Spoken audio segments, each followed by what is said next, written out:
Hello friends, it's Chromatic Sauce and welcome to my YouTube channel. In today's video, we're going to be watching me tattoo some music notes on my client's, oh wait, I don't know what's cut off, on my client's rib cage, like underneath where like a sports bra would go, about that spot. But yeah, this one was a pretty cute idea. She originally just wanted just like music notes. I don't remember if she might have said what song it was, but I don't remember what it was, if she did say, but that's not as important for this video. I don't know. Do you guys care to know those type of details? Let me know in the comments below. But yeah, we just did music notes. She originally asked for, like, she sent a picture of the music notes just like on a regular, like, what is that called? Like a music bar or something. But I was like, you know what? Especially on the rib cage, I don't want to put like too much black ink in your skin. Like, I typically will try to like play around with using a gray wash for lines that are like overlapping like that. It depends, you know, some things are different. But so I suggested to her that we can do it. First of all, I suggested that we add a little bit more of a flow to it. So I drew it out in like a flowier way than just like a straight line on her ribs. I thought it would look nicer if it had a little bit more going on. And then the other thing I suggested is, instead of just lines in the background, especially black lines, like if she did want lines on the end, I probably would have done it in a gray wash or something like that. But I suggested doing it in this, like, the stipple shading, like that, the pepper shading that I normally do. So I suggested that I might do that in like a gray wash, so like you'll still get that flow, but there won't be so much darkness in the background to take away from the music notes in the foreground, and then as it ages, it won't just be a really dark mess. You know what I mean? So that was my objective. That's what I pitched to her. I showed her an example and she liked my idea, so we did it. But yeah, let's get on into the video, because I feel like I explained a lot, and we should just start watching. Oh yeah, also, before I forget, don't forget to like, share, comment, subscribe. Let me know what you think of this video. If you have any criticism, please, only constructive criticism, and never criticize my clients. If you do, I'm gonna delete that comment. But anyway, if I see it, and if I don't see it, someone let me know. I'm acting like there's so many people watching this video. But anyway, I started here. I think I want to say I used a bug pin 5 round liner. It might have been a bug pin 7 round liner. Either way. Oh yeah, don't mind me. My head keeps getting in the way. Let me know if that type of stuff bothers you, because it doesn't really bother me that much, but we'll see. We'll see what people say. If I get a lot of complaints, then I'll try to solve a solution. But right now, I'm just being me. Yeah. Anyway, so I started with either a bug pin 5 or a bug pin 7 round liner, and I just sort of like went through to outline all the notes, like all the shapes. Like, I don't know, I mean, you'll see as we go that I don't typically just use a fat line and then like fill it in all at once. I will use a thinner line and make outlines for shapes like words or letters, things like that. Like you'll see in the music note, I just make a circle for like the bottom of the note. It would be so much easier if I knew like terminology and stuff. But you'll see shortly that like I initially started just leaving an outline, and then I figured later I would go back in and do like stipple shading to darken it up, because I didn't want it to be so dark and saturated that there's so much pigment in the skin that over the years it blurs a whole lot. So I mean, if you've ever gotten tattooed by me, you know I usually say I'd rather it be a little bit too light than a little bit too dark, if possible. Because we can always darken it up, but it's kind of hard to lighten it up once it's already dark. So something like this, I'd rather it heal up a little bit lighter, and then I can go back in and touch it up. I always offer free touch-ups within the first like year or so, something like that. depending on like how it healed and all that stuff, depending on what it is too. Like maybe not hand tattoos so much, things like that. But for something like this, I would definitely prefer to leave it a little bit lighter. I mean, I think I left it pretty solid, but in terms of generally the concept of getting ink in the skin, especially like black ink like that, I'd rather put it a little bit lighter, a little more stipply, a little bit sketchy. My machine's pretty low for this tattoo. That means the needle's hitting the skin less. It's putting less ink in the skin for every like pass, every stroke. So it should be solid. Like as far as I know, I'm putting it at the right depth, putting it in the right spot. But I'm just not doing it so heavy. Like I'm not going in with like a round shader and just jamming ink in there, because then all the little pigment particles will eventually blur over time. So if there's a little bit less, then I feel like it's more successful. But you see me, you probably just saw me go back and decide, I'm gonna stipple this with the bigger liner, whether it's the 5 or the 7. Stippling with a larger round liner will obviously leave you with slightly larger dots. There's more needles hitting the skin. It's putting more ink in the skin. Sometimes with just a 3 round liner, sometimes with just a really fine round liner when you're trying to stipple shade to get a black, like a solid black, sometimes it's a little bit hard just because the 3 round liner's not putting like as much ink in the skin. I feel like I'm saying the same thing, but sometimes it's hard to build up that depth and you have to go over a little bit more. So I was like, while I do my initial pass of mainly just outlines, I was like, let me just rake this over here real quick. I knew it was going to be like a light application, but just to start the filling process. So that way when I go in with the 3 round liner to like build up the depth for that, it's already going to have that layer of like black in the skin. So I just do like my lines, my outlines. The bars at the top, I didn't fill in on the first pass. I figured I just got to get that with the 3 round liner. But all the like filled in circles, I gave it a quick little fill in. You can't really tell that it's not like super solid in the initial pass, just because like, I mean, we're a little far away to see.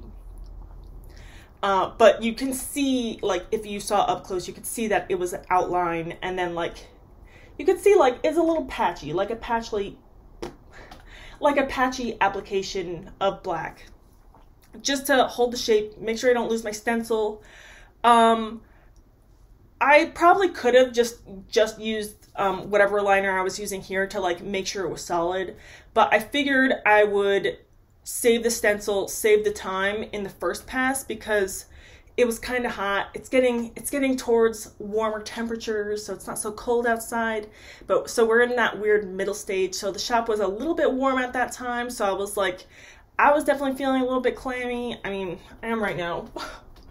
But I was feeling a little bit like, man, it's a little hot in here. So I was like, I don't know if she's feeling a little bit hot.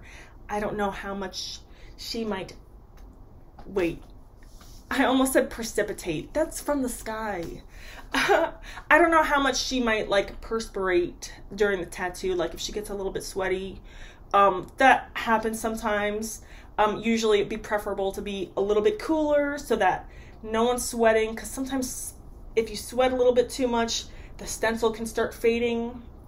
So I was like, before I waste time like making sure this is solid, which I can do later, let me make sure there's no questions, I won't lose my stencil. Even though I wasn't like scared I was gonna lose my stencil, but it's just like that thought, like it's a little warm, she might get a little bit sweaty, and you know, you only get sweatier, so it would probably sneak up on me if that started happening, if that the stencil was disappearing. And I was like, let me just get all the outlines for the music notes and then go in with the stipple shading for the background while I still need my lines. And then I think I switched to using like a green soap on the paper towel after I'm done this stipple shading section, so I could like start fading that stencil, because obviously, well, I guess I'll explain exactly what I'm doing in the background. Basically, I'm just using medium wash. If you don't know from my other videos, usually I use the Empire Grish. Usually I use the Empire Gray Wash set. Not because I think it's better than others, but it's just the only gray wash set I've ever tried. I used to just make my own gray wash, just like diluting it with distilled water. But I would always be worried, like, man, how many, like if I was working on a bigger project, I'd be like, man, like how many drops did I put in this time versus last time? So basically I was worried every time, like, is this going to heal the same? Is this dark enough? Is this truly a dark wash? Do I need to go a lot darker? So it was always like a guessing game when you mix your own. I mean, like, maybe once you've been tattooing a lot longer than I have, you can really see how it heals and holds up over the years.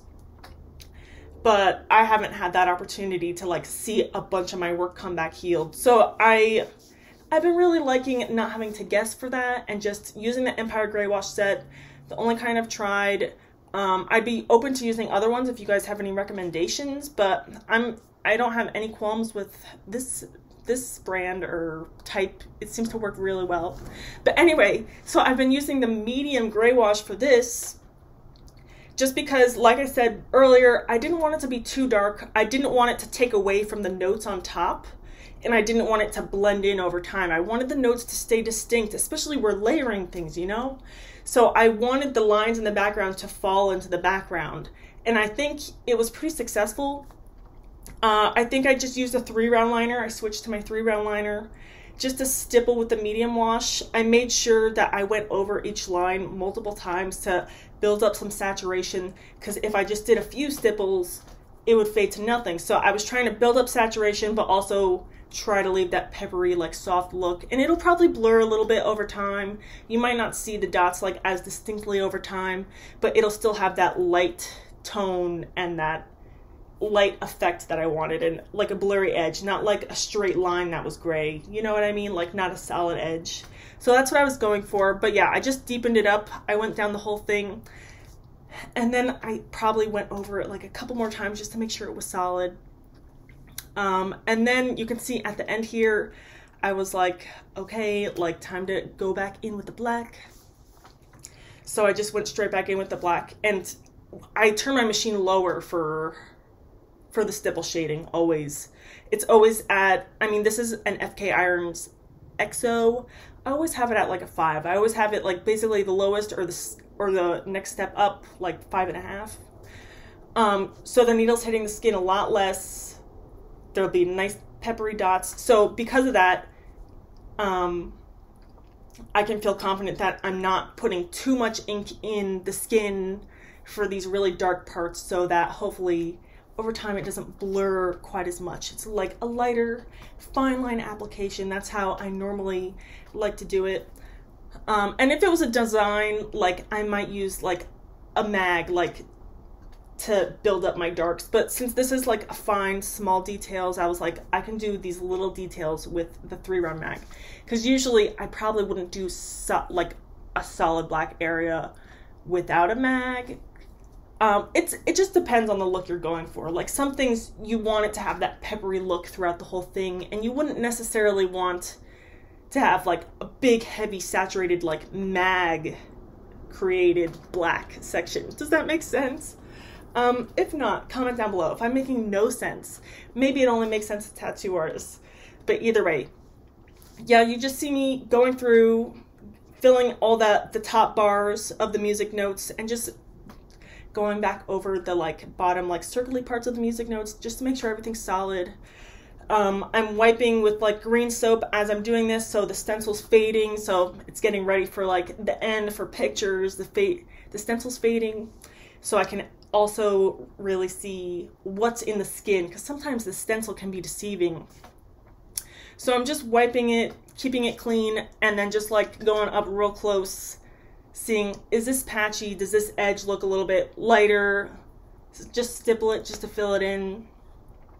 And like I said, I usually tell my clients, like, if it heals different than you expect, like if that medium wash, it might heal up a little bit lighter than even I expect. I always tell them, let me know if it heals different than you expect. I would like to do a touch-up. First of all, I'd like to see these things healed. And if you're not happy with it, I definitely like to do a touch-up. And if it's just like not doing exactly what I said it was gonna do, I'd like to touch it up. Like, I'd like to see, that way next time, like, if this does heal really light, I'll be like, okay, next time I'll use a dark wash for an application like this. You know what I mean? But I think it'll heal up good. I usually try really hard to make sure it's saturated and looking good. But I'm pretty happy with the turnout. I know this is kind of a weird angle because she's like, I have her like sitting like leaned up a little bit, so she's a little bit scrunched, so it's just a weird angle to see. I don't know if you could probably tell like while you're watching the tattoo that the person's laying. That's not exactly how it looks when they're standing straight, but I think from what you can see here, it turned out pretty cute. And maybe I'll attach a picture. I'm so bad at attaching the pictures. It's just the extra step that gets me a little bit. But anyway, we're here at the end of the video. Let me know what you think about this tattoo. Let me know what kind of tattoos you'd like to see next. If you have any criticisms about this video, I would definitely like to know. I'm only just now getting back into making YouTube videos and content like this, so if you have any constructive criticism of how to make the videos better or more enjoyable for you in particular, definitely let me know, because I'm definitely open to hearing a way to improve. I want to make this an enjoyable experience for you. But yeah, I have a lot of fun making these videos, so definitely don't forget to like, share, comment, subscribe. There's bound to be many more, and then also stay tuned for the full-length version of this one. If you don't know, all my tattoo talk-throughs, I also post, at least so far, like, let me know what you like in the comments below, but I also post a full-length, like, real-time tattoo footage of it. So if you don't want to hear me talk, but you want to see the tattoo process, go ahead and find those videos. I'm sure that's another playlist on my channel. But if you want to talk, come here. But if you want to see a full-length version and talking, we can maybe arrange that too, but I don't know if I could talk for an hour straight, or like an hour plus straight, because some tattoos take more than an hour, like, of tattooing. But anyway, like I said, thank you so much for watching this video. Check out my website, chromaticsauce.com, if you want to get tattooed by me, fill out my booking form. If you want to see my portfolio, my other work, my drawings, anything like that, definitely check it out. And you can also check me out on Instagram and follow me also at chromaticsauce. But anyway, thank you guys so much for watching this video. I love you. See you in the next one. Bye. It's freaking hot in here. Oh, this summer's only gonna get worse. Oh, I forgot to put the fan in my camera. Oh.